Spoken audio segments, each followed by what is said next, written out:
राजधानी दिल्ली में अभी तक भले ही बर्ड फ्लू का कोई भी मामला सामने ना आया हो, लेकिन एजेंसियां अलर्ट पर हैं। लगभग सभी एजेंसियां चौकन्नी हो गई हैं और सैंपल्स की लगातार जांच की जा रही है। दिल्ली के 48 वेटरनरी हॉस्पिटल के डॉक्टरों की टीम पक्षियों के व्यवहार में आने वाले बदलाव पर नजर रखे हुए है। दिल्ली के सभी जलाशयों और पक्षी विहारों के आसपास भी निगरानी बढ़ा दी गई है। इसी कड़ी में दिल्ली के उप मुख्यमंत्री मनीष सिसोदिया ने भी दिल्ली सचिवालय में गुरुवार को उच्च स्तरीय बैठक की। इसमें सभी संबंधित अधिकारियों को सघन निगरानी के निर्देश भी दिए गए। दिल्ली में बढ़ती जा रही सावधानी से आप ये अंदाजा लगा सकते हैं कि आखिरकार बर्ड फ्लू कितना खतरनाक साबित हो सकता है। Ghazipur fish and poultry market, शक्ति स्थल झील, संजय झील, भलसवा झील, नजफगढ़ झील समेत दूसरे जलाशय, दिल्ली चिड़ियाघर और डीडीए के सभी पार्क में निगरानी बढ़ा दी गई है। वही बात अगर मध्य प्रदेश की करें तो अभी तक इंदौर, मंदसौर और आगर मालवा जिलों में भेजे गए सैंपल में बर्ड फ्लू की पुष्टि हो गई है।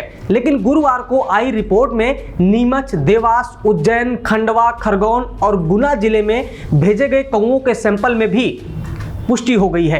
इन जिलों में मृत कौओं के सैंपल भोपाल स्थित लैब में भेजे गए थे। इस तरह अब राज्य के कुल 9 जिलों में मृत पाए गए कौओं में बर्ड फ्लू की पुष्टि हो गई है। हिमाचल प्रदेश के पोंग वाइल्ड लाइफ सेंचुरी में 381 पक्षी और मृत पाए गए हैं। अब तक एवियन फ्लू से 2200 से अधिक प्रवासी पक्षियों की मौत हिमाचल प्रदेश में हो चुकी है। आखिरकार होता क्या है बर्ड फ्लू? आपको बता दें कि एक प्रकार का इन्फ्लुएंजा वायरस है। पक्षियों में एक दूसरे से फैलने वाला ये वायरस है। ये वायरस काफी संक्रामक होता है। इसके कई स्ट्रेन हैं, लेकिन H5N1 सबसे खतरनाक माना जाता है। इंसानों में इस वायरस के मामले बहुत कम देखने को मिलते हैं। इस वायरस की चपेट में आने वाले 60% मरीजों की मौत हो जाती है। बर्ड फ्लू इसलिए भी चिंताजनक है क्योंकि अभी कुछ महीने पहले यानी कि 30 दिसंबर 2020 को भारत ने खुद को इस बीमारी से मुक्त घोषित किया था।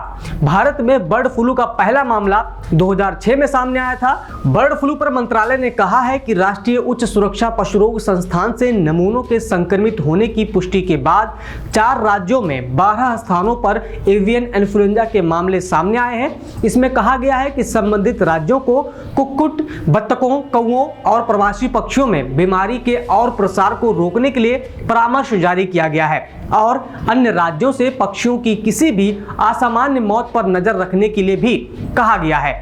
बर्ड फ्लू में क्या अंडे और चिकन खा सकते हैं? बर्ड फ्लू के दौरान अंडे या चिकन खाया तो जा सकता है, लेकिन ये ध्यान रखना जरूरी है कि ये अच्छे से पका हुआ हो।